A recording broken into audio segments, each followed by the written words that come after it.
All right, so this is how you set a specific intention. So the first thing you're going to do is you're going to find something specific that you want, okay? And sometimes we get real broad, okay? But I need you to understand that it's not about the broad, it's about the simplicity of it. So let's say, for example, you want a home.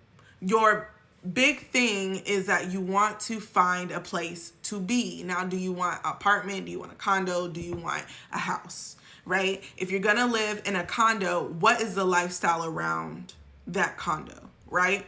What is the lifestyle? Then you're going to start to think about that lifestyle. You're going to start thinking about what it can provide you, what you can have access to, the type of people that you'll be able to meet and befriend, the way your life will change by living in this destination, right? Because when you move your life, when you settle your life into a position, you're settling your life into a position that will be required for you to nestle and root in order to grow again. It's like transplanting a plant. You're putting it in a pot, you're taking it out of a small pot into a bigger pot, right? It takes time for that plant to adjust to its new environment. So you need to think about, okay, what is my end goal? What does it look like when I'm living in this space, right? So if you're going from an area that's out in the sticks to coming into the city, how is your life going to change? How more convenient is it going to be from you to get to point A to point B, right? How more convenient is it going to be for you to get to work? How more convenient is it going to be for you to go grocery shopping? How much convenient is it if you don't have to have a car and you could just get on the transit? Like, what are the things that is going to allow you to really prosper in this intended future, right? You want to take yourself there. Then I want you to start thinking about what it can allow you to do. Now, the very first thing, I want a home, is important because you need a place to stay. But then after you take that need away, what else comes on? What else with that foundation of that home can you build on top of it? Are you going to be able to build a new career? Are you going to be able to get more money? Are you going to be able to enjoy your money more? Maybe you were living in a smaller place. It always felt like you were lacking something, but now you have a new place. It's more shiny, pretty, has all the bells and whistles, and now you feel like you make the amount of money that you make and it's worth it.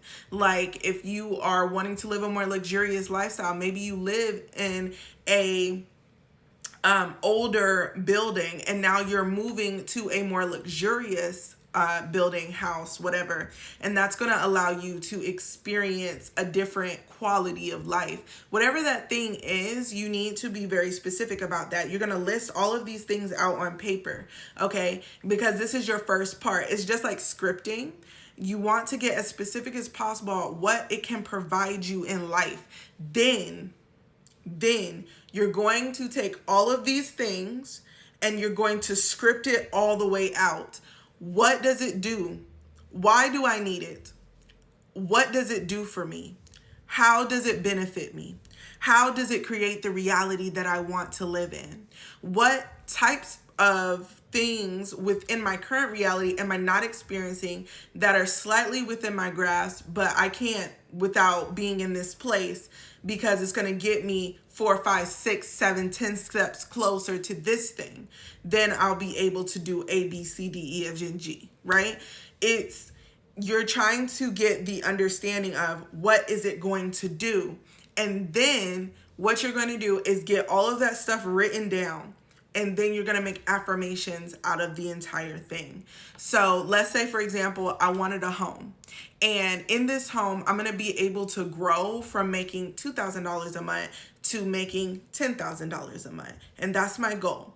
Inside of this home, not only am I going to make that financial elevation, I'm also going to make a spiritual elevation, and I'm also going to allow myself during the time of my spiritual elevation and growth, because in order to make more money I need to grow internally, correct?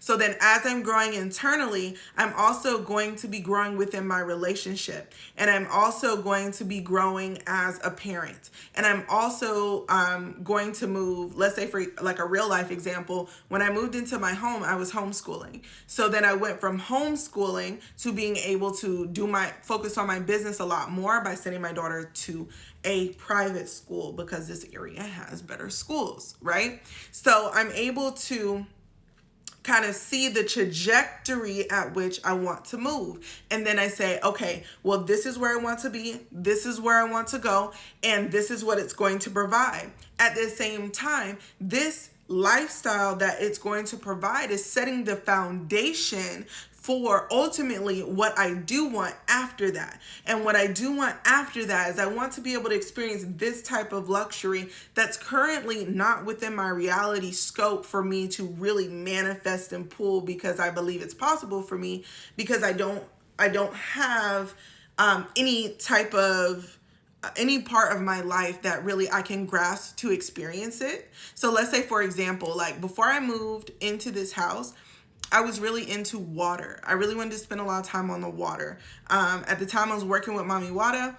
So, and I'm still working with Mami Wada, but like, I really wasn't spending enough time with water. I was just a Georgia girl. I hadn't spent a lot of time away from Georgia other than like family vacations when I was younger. I really wanted to be able to go out and experience things. I wanted to spend time with my partner. I wanted to go on trips with him without our daughter and together as a family. I wanted to have all of those experiences. And so in my mind, what I had to do was visualize that.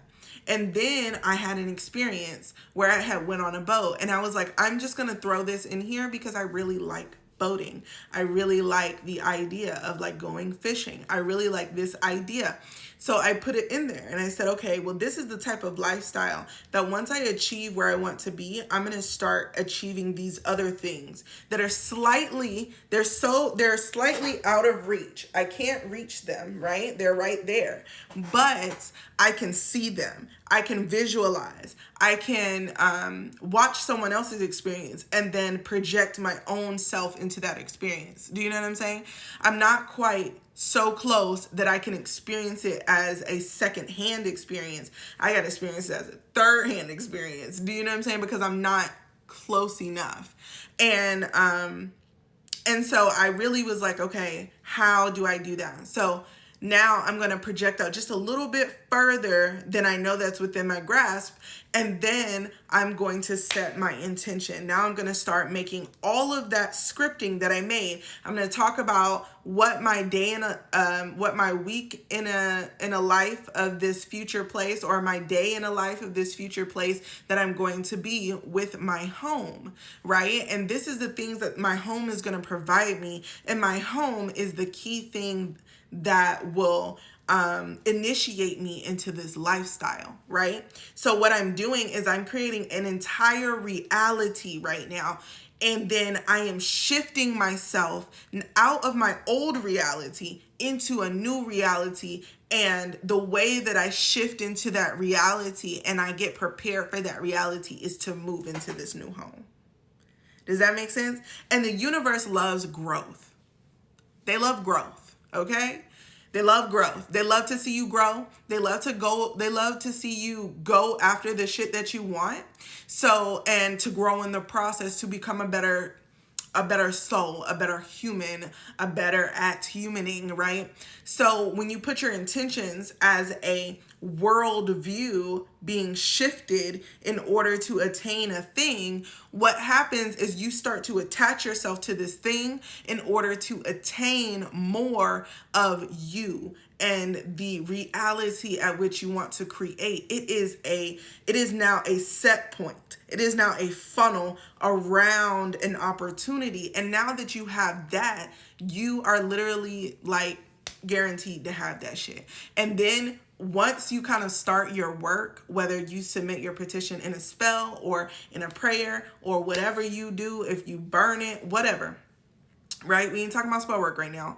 Then you're going to turn that vision into affirmations. So you're going to start saying really powerful affirmations. So come back for part 2, and I'm going to teach you how to make powerful affirmations. Bye.